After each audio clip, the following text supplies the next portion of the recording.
Hello नमस्कार साथियों, मैं हूं नारायण पटेल। आपके अपने चैनल पर आज हम बात करेंगे विद्या ज्ञान प्रारंभिक परीक्षा 2023 और 24 के लिए, जो कि 18 दिसंबर को होने वाली है। इसमें आज हम बात करेंगे विद्या ज्ञान प्रारंभिक परीक्षा जो 2022-23 में गणित का पेपर आया था, वो आप जरूर एक बार देख लें कि आखिर पेपर आता कैसा।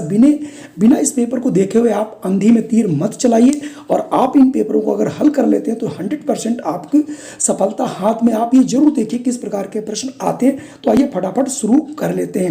सबसे पहला प्रश्न आपके सामने है कि 110/570 किन दो संख्याओं के बीच स्थित होगा। आपको हर वक्त याद रखना है कि 110/557 है। जब आप इसे काटेंगे तो 11/57 आएगा। तो यहाँ पर हर हाल में आपका हर बड़ा है अंश से। जब हर अंश से बड़ा होता तो सदैव उसकी वैल्यू 0 से लेकर के 1 के बीच ही आती। जब आप इसको डिवाइड करोगे 11/57 को, तो इसकी जो वैल्यू है वो आएगी 0.10। तो आप देख रहे होंगे इसकी जो वैल्यू है वो 0 से बड़ी और 1 से छोटी है। तो ये हमको याद रखना है कि कभी भी आपका हर अंश से बड़ा है तो उसकी वैल्यू 0 से बड़ी और आपकी 1 से छोटी होती है। अगला प्रश्न आपके सामने है कि 7030 बराबर 2000 और इसमें कितनी दहाई बनेगी। तो आप यहाँ से इस प्रश्न को देखिए, ऐसे भी लिख सकते हो 7030 प्लस 2000। अब इसमें कितने और जोड़े जाएं जिससे ये 7030 बन जाए। तो इसमें देखिए 5000 आप 30 और जोड़ दें। लेकिन ये जो जोड़ना है ये दोनों बराबर हो गए, लेकिन इनको दहाई में बनाना है। एक दहाई में कितना होता है? 10 होता है। तो हम 5030 को 10 से कर देंगे भाग, तो ये 503, यानी 503 दहाइयाँ अगर हम जोड़ दें तो ये 7030 के बराबर हो जाएगा। चलिए अगला प्रश्न है, नीचे दी गई संख्याओं के गोल किए गए अंकों को 9 में बदल दिया जाए, कौन सी संख्या सबसे अधिक बढ़ जाएगी। तो सबसे बड़ी बात है कि कोई भी संख्या, मैं आपको बता देता हूँ, इकाई, दहाई, सैकड़ा और ये हजार तक की संख्या दी गई है। तो अगर इनमें कभी भी अगर आप बढ़ाते हैं तो जो जो हम इधर यानी हजार का अंक बड़ा करेंगे तो ये संख्या बहुत बड़ी हो जाएगी। इकाई दहाई में आप सब में 9 रख दीजिए, लेकिन जब तक आप यानी 10 गुना मान बढ़ता जाता, तो जो भी हजार का प्लेस है अगर वो बड़ा कर देंगे तो संख्या बढ़ जाएगी। तो यहाँ पर देखिए दहाई को बढ़ाया जा रहा है पहले वाले में, इसमें इकाई बढ़ाया जा रहा है, इसमें आपका सैकड़ा, और इसमें सीधे सीधे क्या बढ़ाया जा रहा है? आपका हजार। तो यानी 9000 यहाँ पर 345 हो जाएगा। 9345। इसका मतलब ऑप्शन अगर बी में आप 9 प्रेषित कर देंगे तो ये संख्या सबसे बड़ी बन जाएगी। अगला प्रश्न है 39 दी गई तालिका एक प्रश्नोत्तरी प्रतियोगिता के प्रत्येक चरण में 3 टीमों द्वारा बनाए गए अंक दिखाती है। तो टीम दिया है, बुल्स है, ईगल्स है, टाइगर्स है। पहले चरण में बुल्स ने 12 पाए हैं, ईगल्स ने 8 पाए हैं, टाइगर्स ने 8। दूसरे चरण में बुल्स ने 4, ईगल्स ने 12 और टाइगर्स ने 8। तो अब पूछ क्या रहा दूसरे चरण के अंत में। तो दूसरा चरण कहाँ है? ये है साहब। दूसरा के अंत में टाइगर्स की तुलना ईगल के पास कितने अंक हैं। तो आप यहाँ पर देख रहे होंगे जो ईगल है इसको 12 अंक मिलते हैं, टाइगर्स को 8 अंक मिले हैं। तो दोनों का अंतर पूछ रहा है कितना होगा, तो अंतर होगा 4 का। यहाँ से ऑप्शन बी आपको समझ में आ रहा होगा। चलिए बढ़ते हैं हम अगले प्रश्न पर। अगला प्रश्न है 4 और 5 दशांश को दशमलव में लिखा जा सकता है। दशांश का मतलब होता है 1 का 10वां भाग, जैसा कि उसने बताया। तो 4 यानी आपके पूर्णांक है, तो 4 आप पूरे लिख दीजिए, ठीक है।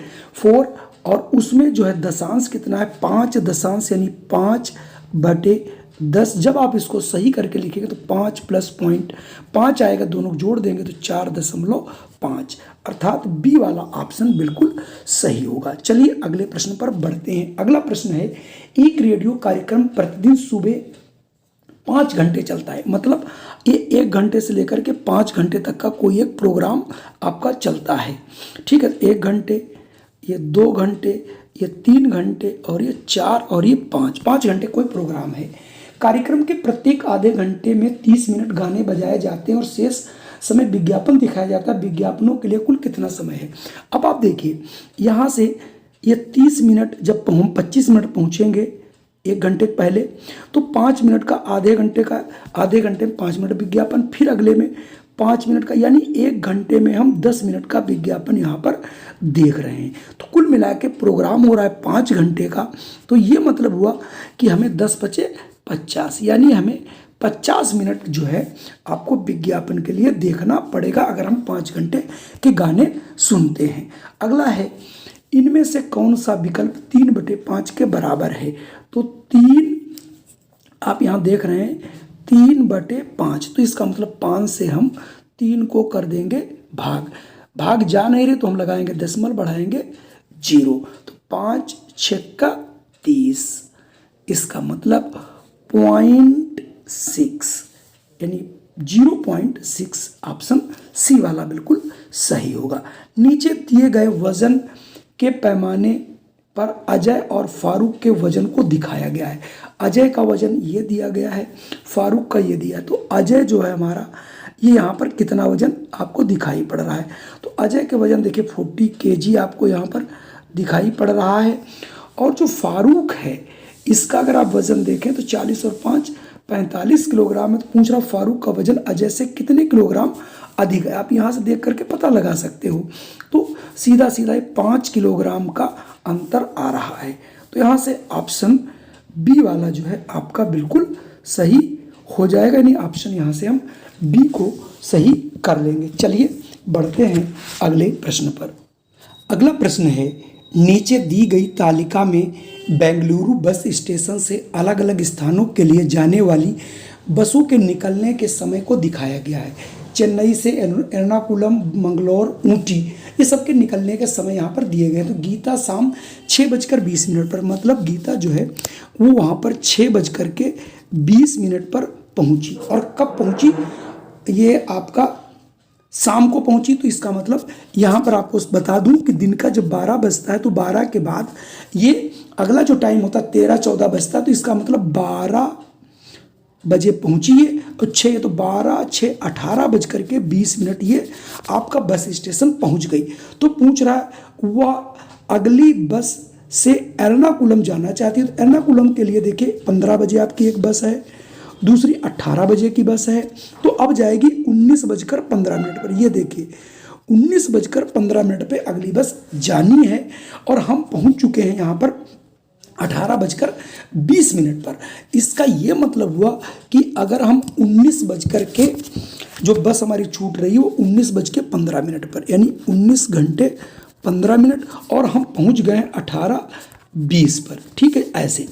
तो अब आप 15 मिनट में से 20 घटेगा नहीं, तो यहाँ से हमने हासिल लिया, यानी घंटा लिया, तो हो गया 60। 60 और 15 मिलकर के हो गए 75, और 75 में से अगर हम 20 घटाएंगे तो 55। इसका मतलब ये है कि हमें स्टेशन पर अभी 55 मिनट बैठ करके वेट करना रहेगा। बहुत आसान सा सवाल है। चूँकि वो 6:20 पर पहुंची है तो इसमें 12 घंटे आप जोड़ दीजिए, यानी 18:20 पर पहुंची है। और अगली आपकी बस जो है ये देखिए 19:15 पे जाना, तो आप इसमें से माइनस कर लीजिए, यह आ जाएगा 55 मिनट। चलिए बढ़ते हैं अगले प्रश्न पर। अगला प्रश्न है, इनमें से कौन सा विकल्प आधा मिलियन के करीब है? तो आधा मिलियन, पहली बात तो 1 मिलियन में होता कितना है बच्चों? 1 मिलियन जो होता है हमारा, 1 मिलियन बराबर वैसे आपका ये 10 लाख होता है। इसे आप हिंदी में लिखेंगे तो 10, और ये आपके ये हो जाएंगे 6 0। क्लियर हुआ?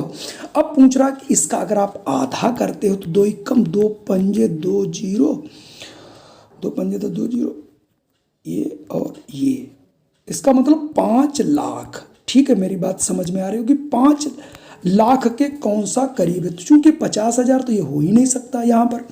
अगला आ जाओ, ये तो 5 लाख बहुत ज़्यादा है, तो 51 लाख हो गया। आगे आते हैं, इसमें भी आपके 6 अंक होने चाहिए। इसमें 2 2 4 3 6 7, ये भी नहीं हो सकता। ये देखिए 4,98,729, तो यही सबसे आधा जो है बिलियन के करीब है। तो यहाँ से ऑप्शन बी को हम बिल्कुल सही कर लेंगे। आपको चित्र वाले प्रश्न बहुत आते हैं। यहाँ पर आपको दिखाया गया है निम्नलिखित आकृति में कौन सा भाग छायांकित है। आप ऐसे देखेंगे तो आपको पता नहीं चलेगा। अगर मैं इसको देखिए बच्चों ऐसे बना दूं, ये आपका आयत था, इसमें देखिए 4 भाग बच्चों किए गए ऐसे, और इन चारों भागों से फिर इसने क्या किया है, इनके फिर इसने 4-4 भाग कर रखे हैं ऐसे, देख लो ऐसे और ऐसे। तो हम क्या करें, इन सबके 4-4 कर दें, ठीक है। तो कुल मिला के आपके पास ऐसे एक तो 4 बने थे, 4 में चच्चर के, तो 4 चक्कू 16, कुल मिला के यहाँ पर हमारे 16 खाने बनेंगे। और 16 खाने में अगर आप देखें कितने रंगे गए हैं, 4, तो 4 बटे जो आपका जो रंगा हुआ भाग है वो 4/16 होगा। इसका मतलब 4/16 भाग यहाँ रंगा है। तो आप यहाँ से तुरंत इस चीज़ को आप बना के जरूर थोड़ा सा देख लीजिएगा, जिससे आपको ये चीज़ें जो है बिल्कुल स्पष्ट हो जाए। आपकी 4 रंगी हैं, बाकी टोटल आपके 16 थे, तो 4/16 भाग रंगा हुआ है और बिना रंगा हुआ भाग 12/16 है। बिल्कुल इसे याद रख सकते हैं। ऐसे प्रश्न आपको जरूर मिलेंगे, क्योंकि ऐसे प्रश्न आप देखोगे भिन्न में ढेर सारे प्रश्न पूछे गए। चलिए बढ़ता हूं अगले प्रश्न पर। प्रश्न है स्टार और त्रिभुज दो संख्याएं इस प्रकार हैं। अगर आप देखें पहला वाला लाइन, ये देखिए 5 स्टार हैं, तो यानी 5 स्टार मिलकर के 35 होते हैं। तो एक स्टार की अगर हम वैल्यू निकालेंगे तो 35/5 यानी 5×7=35। इसका ये मतलब हुआ कि एक स्टार की वैल्यू हमारी 7 है। दूसरा दिया गया त्रिभुज, तो त्रिभुज कितने दिए गए हैं आपके पास, देखिए 4 त्रिभुज मिलकर के 25 बनाता है। तो एक त्रिभुज 25/4 होगा बच्चों। 4 से इसको भाग कर देंगे तो 4 छंग 24, एक बचेगा, 4 दूनी 8, 4 पंजे 20। इसका मतलब एक जो त्रिभुज है उसकी वैल्यू 6.25 होगी। अब पूछ रहा था इसमें कौन सा कथन सत्य है, तो आपका कथन देखिए डी वाला सही है। क्यों डी वाला सही है कि आपका जो स्टार है वो ग्रेटर देन है त्रिभुज से, यही यहाँ पर लिखा गया, तो यहाँ से ऑप्शन डी हो जाएगा। इसका मतलब ये होगा कि स्टार बड़ा है त्रिभुज से, चूंकि आप ऐसे प्रश्न बहुत से पढ़ चुके हो बच्चों। अगला प्रश्न आता है 48, काफी अच्छा प्रश्न है कि उषा ने 998 × 7 का हल निकाल रही है। वह पहले 1000 को 7 से 7 का हल निकालती है, तो इतना उत्तर पाने के लिए उसे इतने उत्तर में क्या घटाना चाहिए। तो आप ऐसे समझ सकते हैं, आप ये 900 बच्चों 98 × 7 की गुणा करना चाहते हो। आप इसे देखिए क्या कर लो, 1000 - 2 लिख लो, फिर भी ये 998 × 7। इसका मतलब हम 7 से इसको गुणा करेंगे, 7000 -14। इसका ये मतलब हुआ कि अगर हमने इसको 1000 को 7 से डायरेक्टली गुणा कर दिया, तो वहाँ से 14 अगर हम घटा लें तो हमको उसी की वैल्यू मिलेगी जो कि 998 की। तो ऑप्शन डी यहाँ से आप बिल्कुल सही पाएंगे। अगला प्रश्न है, अर्चना ने एक चिट उठाई, उसने अपनी चिट पर लिखी संख्या के बारे में निम्नलिखित संकेत दिए कि संख्या में 2 अंक हैं। 2 अंक का मतलब है कि ये 10 से लेकर के आपकी 99 तक की, फिर उसने बता दिया सम संख्या है, तो 10 है, 12 है और 98 तक, मतलब इन संख्याओं को 10, 12, 14 इनके बीच की कोई होगी। तो कह रहा है कि संकेत से हमें जानने में मदद मिलती है कि उसने चिट में कौन सा अंक रहा होगा। दहाई के स्थान पर अंक सम है, तो दहाई से मतलब ही नहीं है सम, क्योंकि 1, 8 यानी ये देखिए आपका सम विषम है, लेकिन फिर भी ये संख्या हमारी सम है। 2 अंकों का योगफल एक विषम संख्या है। ये कोई जरूरी नहीं कि विषम संख्या हो, विषम संख्या हो भी सकती। देखिए 9 आ गया और 2, 8, 28 है, इसका जोड़ 10 आ गया, तो ये भी कोई बात क्लियर नहीं है। 2 अंकों का योग सम संख्या है, ये भी कोई निश्चित तौर पे नहीं कह सकते। संख्या में 2 अंकों का योग 16 है। हाँ, ये हो सकता है कि अगर वो संख्या 88 रही हो तो 8, 8, 16 हो सकता है, लेकिन इसका उत्तर बहुत अच्छा फिर भी नहीं दिया, फिर भी इसको हम आंसर डी पर ले जाते हैं। अगला प्रश्न आपका रेखा गणित से है। अदिति ने माचिस की तीलियों का उपयोग करके नीचे दी गई आकृति बनाई। उपरोक्त दी गई आकृति में कितने समकोण त्रिभुज क्या होता है, जहां पर एक लाइन दूसरे लाइन को सीधा सीधा ये मिलती है। तो आप ये देखिए, इसको अगर आप सीधा करें ये और ये, तो एक आपका समकोण त्रिभुज ये बनेगा, दूसरा समकोण त्रिभुज ये बनेगा, और अगर तीसरा देखें तो ये वाला इस पर बैठ रहा है तो ये भी आपका 90 डिग्री ही होगा। इसका मतलब इसमें आपके 3 समकोण त्रिभुज बनते हुए नजर आएंगे। चलिए बढ़ते हैं अगले प्रश्न पर। अगला प्रश्न आपके सामने एक अच्छा प्रश्न दिया गया है कि राजेश और रीमा के पास एक डिब्बा है जो ऊपर से खुला है। डिब्बों के माप नीचे दिए गए हैं। खुला हुआ डिब्बा पहले राजेश का डिब्बा आप देख रहे होंगे आपके सामने, दूसरा रीमा का डिब्बा है। वे दोनों डिब्बों को पूरी तरह से पानी से भर देता है।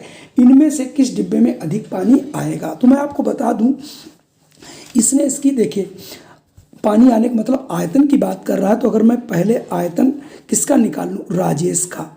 राजेश का जो डिब्बा है, आयतन क्या होता है? लंबाई इंटू चौड़ाई इंटू ऊंचाई। तो लंबाई इसकी 6 है, चौड़ाई भी 6 है और ऊंचाई इसकी 10 है। 6 36 दाम 360 घन सेंटीमीटर। ठीक है, घन सेंटीमीटर इसमें पानी आएगा। अगर मैं रीमा की बात करता हूँ, रीमा, तो ये जो रीमा है इसमें लंबाई आपकी 10 है, चौड़ाई 6 है और ऊंचाई 6 है।